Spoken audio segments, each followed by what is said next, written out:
இது ஃபர்ஸ்ட் மலேசியாவின் செய்திகள் உங்களுக்காக.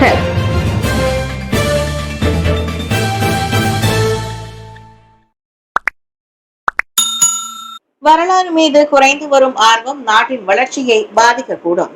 இளைய தலைமுறையினர் மத்தியில் குறைந்து வரும் வரலாறு மீதான ஆர்வம் நாட்டின் அடையாளத்தை மட்டுமின்றி வளர்ச்சியின் திசையையும் பாதிக்கக்கூடும் என்று அஞ்சப்படுகின்றது.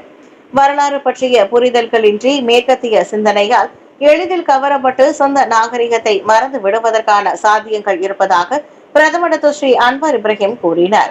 எளிதில் புரிந்து கொள்ளக்கூடிய அணுகுமுறைகளை பயன்படுத்தி வரலாறு மீதான ஆர்வத்தை வளர்ப்பதில் ஆவண காப்பகங்கள், அருங்காட்சியகங்கள் மற்றும் பள்ளிகள் ஆக்கப்பூர்வமாக செயல்படுமாறும் டாக்டர் ஸ்ரீ அன்வார் வலியுறுத்தினார்.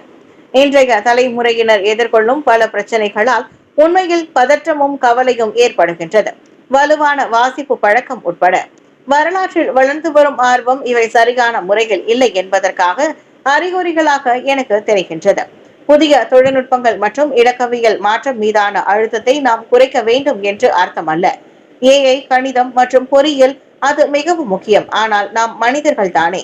நமக்கு பண்பாடு இருக்கின்றது. நாம் தனியாக இல்லை. வரலாறு, இலக்கியம் மற்றும் பண்பாடு இல்லாமல் அதை புறக்கணிக்க முடியாது. எனவேதான் அதனை எப்பொழுதும் கருத்தில் கொள்ள வேண்டும் என்றார் அவர். பொது வசதிகள் பராமரிப்பிற்காக 28 கோடி ரிங்கிட் ஒதுக்கீடு. நாடு முழுவதும் உள்ள பொது வசதிகளை மேம்படுத்துவதற்காக 2024 2025 ஆண்டு வரையிலான காலகட்டத்தில் 28 கோடியே 19 லட்சம் ரிங்கிட் நிதி ஒதுக்கீட்டிற்கு வீடமைப்பு மற்றும் ஊராட்சித்துறை அமைச்சர் KPKD ஒப்புதல் அளித்துள்ளது.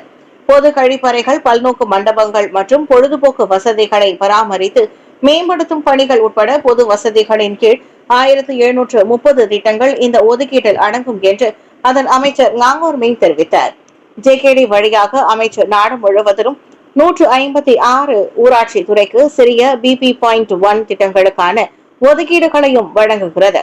அந்த ஒதுக்கீடு ஊராட்சி துறையின் பயன்பாட்டை அடிப்படையாக கொண்டது. அவை 4 நோக்கங்களாக பிரிக்கப்பட்டுள்ளன. அதாவது உள்கட்டமைப்பு, பொது வசதிகள், சமூக பொருளாதாரம் மற்றும் பாதுகாப்பு ஆகும் என்றார் அவர். நாட்டின் பொது தூய்மை, குறிப்பாக பொது பூங்காக்கள் மற்றும் பொழுதுபோக்கு வசதிகளை பராமரிப்பதை உறுதி செய்வதில் சீர்திருத்தங்களின் இலக்குகள் குறித்து செனட்டர் டத்தோ முஸ்தபா மூசா நேற்று மேலவையில் எழுப்பிய கேள்விக்கு அவ்வாறு பதிலளித்தார்.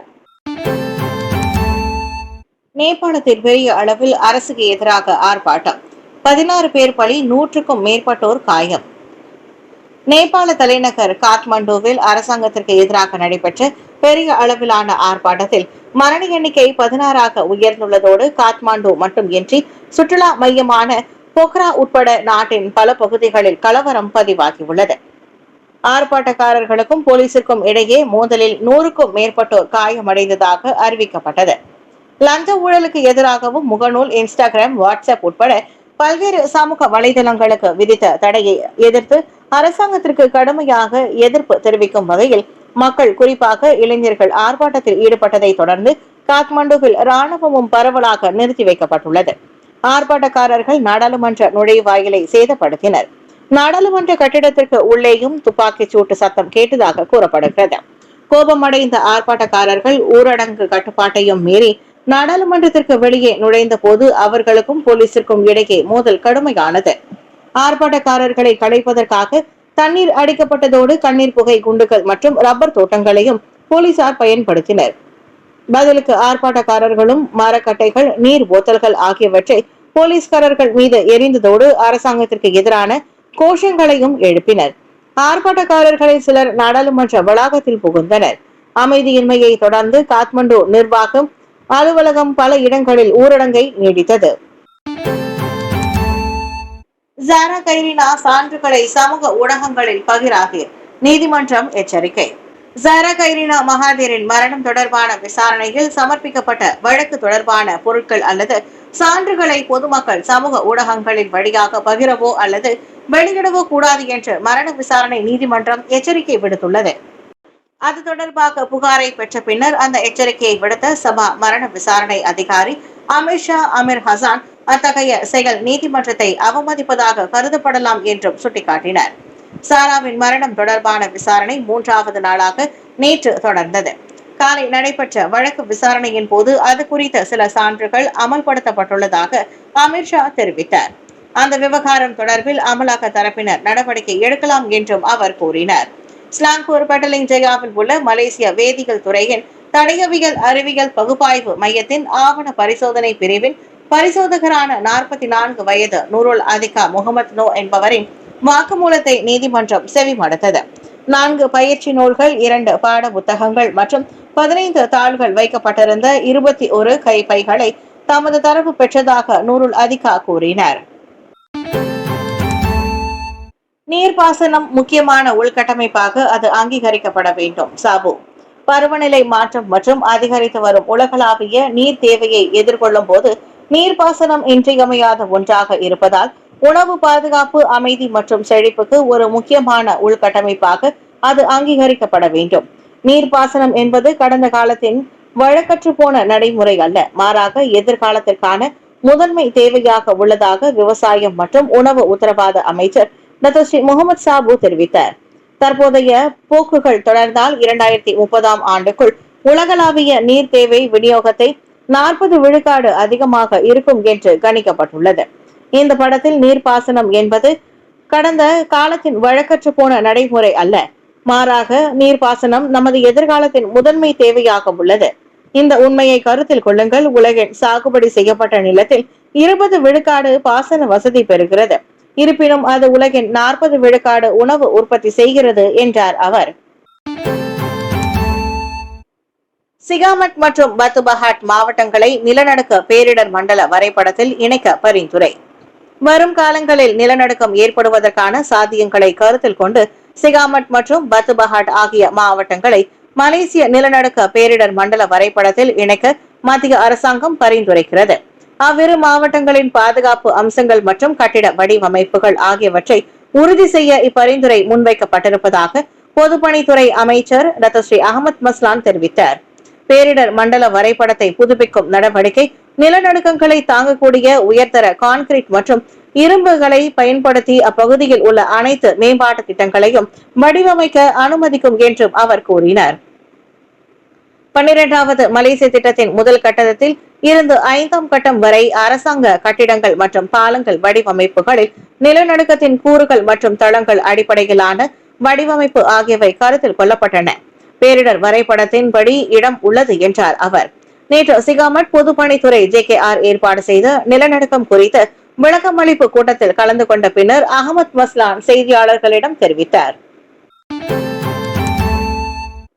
ரோன் 95 உதவித்தொகை செயல்முறைக்கு மை கார்டு பயன்படுத்தப்படும். தகுதியானவர்களுக்கு உதவித்தொகை வழங்கப்படுவதை உறுதி செய்ய ரோன் 95 பெட்ரோலுக்கான இலக்கிடப்பட்ட உதவித்தொகை செயல்முறைக்கு மை கார்டு அடையாள அட்டை பயன்படுத்தப்படும். அதற்கான செயல்முறைகள் சீராக இருப்பதை உறுதி செய்வதற்கு பெட்ரோல் நிலையத்தை நடத்துனர்களுடன் அரசாங்கம் ஒத்துழைக்கும் என்று 2வது நிதி அமைச்சர் doctor Seri Amir Hamzah Azizan தெரிவித்தார். தகுதி பெற்றவர்களின் தகுதியை உறுதி செய்வதற்கான ஒரு வழிமுறையாக மை கார்டை பயன்படுத்துவதை அது அடிப்படையாக கொண்டுள்ளது. மேலும் மலேசியாவில் உள்ள சிறு நிலையங்கள் உட்பட அனைத்து பெட்ரோல் நிலையங்களிலும் அது பயன்படுத்தப்படுகின்றது. எரிபொருள் நிரப்பும் போது யாரும் பாதிக்கப்படாத வகையில் மை கார்டை பயன்படுத்தும் கட்டண முறை பயன்படுத்துவதற்கு திறமையானதாக இருப்பதை உறுதி செய்ய பெட்ரோல் நிலைய நிறுவனங்களுடன் இணைந்து பணியாற்றுகிறோம் என்றார் அவர். உதவித்தொகைக்கு தகுதியானவர்களை தீர்மானிக்க பாடு தரவுதளம் பயன்படுத்தப்படுவதாக doctor Seri Amir Hamzah Azizan நேற்று மேலவையில் கூறினார். மேபேங்க் MAE செயலியில் இடையூறு. மேபேங்க் நேற்று MAE செயலியில் ஒரு இடையூறு ஏற்பட்டதை உறுதிப்படுத்தியது. காலையில் ஒரு தற்காலிக தொழில்நுட்ப கோளாறை சந்தித்த பிறகு அதன் முக்கிய செயல்பாடு வெற்றிகரமாக மீட்டெடுக்கப்பட்டதாக கூறியது. வங்கி வாடிக்கையாளர்கள் செயலியின் முக்கிய சேவைகளை பயன்படுத்துவதை மீண்டும் தொடங்கலாம். அதே வேளையில் பாதிக்கப்பட்ட பரிவர்த்தனைகளுக்கு மாற்றாக மேபேங்க் லியோ வலைதளத்தை பயன்படுத்துமாறு தனது அதிகாரப்பூர்வ சமூக ஊடக பக்கத்தில் மேபேங்க் வலியுறுத்தியது. MAE செயலியின் முக்கிய செயல்பாடு மீண்டும் செயல்பட்டு வருகின்றது. வாடிக்கையாளர்கள் SMS TAC-ஐ பயன்படுத்தி வழக்கம் போல் பரிவர்த்தனைகளை மேற்கொள்ள மேபேங்க் TU வலைதளத்தையும் பயன்படுத்தலாம் என்று அந்த வங்கி தெரிவித்துள்ளது.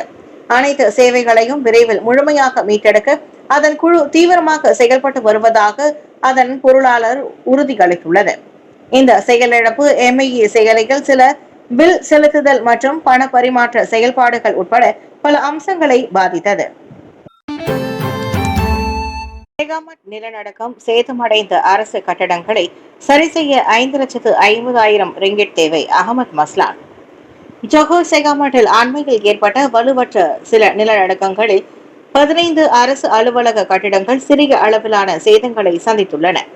அவற்றை பழுது பார்க்க 5,50,550 ரிங்கெட் செலவாகும் என கணிக்கப்படுவதாக பொதுப்பணித்துறை துணை அமைச்சர் டாக்டர் ஸ்ரீ அகமது மஸ்லான் தெரிவித்துள்ளார்.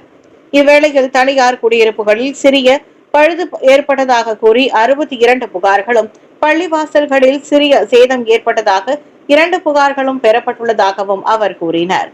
இந்நிலையில் நில அதிர்வு அபாயம் உள்ள வரைபடத்தில் செகாமட்டையும் பக்கத்து மாவட்டமான பத்துபஹாட்டையும் சேர்த்துக் கொள்ளலாம் என பரிந்துரைக்கப்பட்டதாக மஸ்லான் சொன்னார். இதற்கு முன் ஆகஸ்ட் 24ஆம் தேதி செகாமட்டில் தொடர்ச்சியாக 6 முதல் 7 வலுவற்ற நிலநடுக்கங்கள் பதிவாகியது குறிப்பிடத்தக்கது. நெடுஞ்சாலை கட்டுமான நிறுவன இயக்குநர் குற்றம் சாட்டப்பட்டார். மெக்ஸ் 2 நெடுஞ்சாலை கட்டுமான திட்டத்தின் பரிந்துரை தொடர்பில் நெடுஞ்சாலை கட்டுமான நிறுவன இயக்குநர் தான்சி அப்துல் சாஹித் முகமது நேற்று கோலாலம்பூர் செஷன்ஸ் நீதிமன்றத்தில் குற்றம் சாட்டப்பட்டார். 31 கோடியே 30 லட்சம் ரிங்கிட் மதிப்பிலான 4 நம்பிக்கை மோசடி குற்றச்சாட்டுகள் மற்றும் 13 கோடியே 92 லட்சம் ரிங்கிட் மதிப்பிலான கள்ளப்பண பரிமாற்றம் தொடர்பான 13 குற்றச்சாட்டுகளும் அவர் மீது சுமத்தப்பட்டுள்ளது. நீதிபதி சுசானா ஹுசேன் முன்னிலையில் வாசிக்கப்பட்ட அந்த அனைத்து குற்றச்சாட்டுகளையும் சக்கர நாற்காலியில் நீதிமன்றத்திற்கு வந்த 74 வயதான மாஜு குழும நிறுவனத்தின் இயக்குநர் தான்சி அபு சாஹித் மறுத்து விசாரணை கோரினார். 2016ஆம் ஆண்டு மே 3ஆம் தேதியில் இருந்து 2019ஆம் ஆண்டு அக்டோபர் 21ஆம் தேதி வரையில் கோலாலம்பூர் புக்கிட் துங்குவில் உள்ள வங்கி ஒன்றில் மாஜு குழும நிறுவனத்திற்கு சொந்தமான 31 கோடியே 30 லட்சம் ரிங்கிட்டுக்கும் அதிகமான பணத்தை நேர்மையற்ற முறையில் தவறாக பயன்படுத்தியதன் மூலம் அவர் நம்பிக்கை மோசடி செய்துள்ளார்.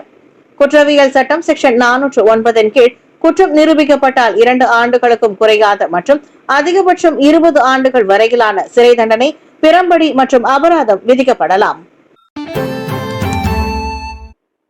ரஹ்மா திட்டத்தின் கீழ் உள்ள பொருட்களின் விலை ஏற்றத்தை அமைச்சு கண்காணிக்கும். ரஹ்மா அடிப்படை உதவி திட்டம் சாரா பங்களிப்பை செயல்படுத்துவதன் மூலம் மக்கள் பெறக்கூடிய பயன்களுக்கு பாதிப்பை ஏற்படுத்த முயற்சிக்கும் எந்தவொரு தரப்புடனும் அரசாங்கம் சமரசம் கொள்ளாது. ஒரு சில வியாபாரிகள் பொருட்களின் விலைகளை உயர்த்துவதாக சமூக ஊடகங்களில் வெளியான சில பதிவுகளை தமது அமைச்சு கவனத்தில் கொண்டுள்ளதாக 2வது நிதி அமைச்சர் doctor Seri Amir Hamzah Azizan தெரிவித்தார். அச்செயல்கள் மேற்கொள்ளப்பட்டால் 2011ஆம் ஆண்டு விலை கட்டுப்பாடு மற்றும் லாப எதிர்ப்பு சட்டத்தின் கீழ் விசாரணைகள் மற்றும் நடவடிக்கைகள் எடுக்கப்படும் என்று ஞாயிற்றுக்கிழமை நிதி அமைச்சு வெளியிட்ட ஓர் அறிக்கையில் அமீர் ஹம்சா கூறியிருந்தார்.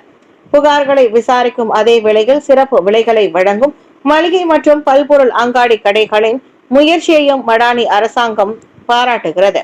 உடனடி விசாரணைகள் மேற்கொள்வதற்கு KPDN எனப்படும் உள்நாட்டு வாணிபு மற்றும் வாழ்க்கை செலவின அமைச்சிடம் புகார் அளிக்கும்படி அமீர் ஹம்சா பொதுமக்களுக்கு அறிவுறுத்தினார்.